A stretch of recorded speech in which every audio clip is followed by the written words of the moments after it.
Almaniyada yerləşən bu otelin ən maraqlı tərəflərindən biri də onun içində gizlənən kiçik, amma böyük bir hekayəsi olmasıdır.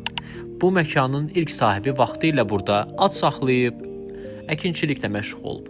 Lakin qardaşının faciəli şəkildə dünyasını dəyişməsi onun həyatında çox şey dəyişib. O əkinçiliyi, hər şeyi dayandırıb və qardaşına aid olan əşyaları isə heç vaxt atmayıb. Traktor, kənd təsərrüfatı alətləri və s. Zaman keçdikcə bu əşyalar sadəcə köhnə əşyalar olmaqdan çıxıb, ailənin keçmişini yaşadan kiçik bir muzeyə çevrilib.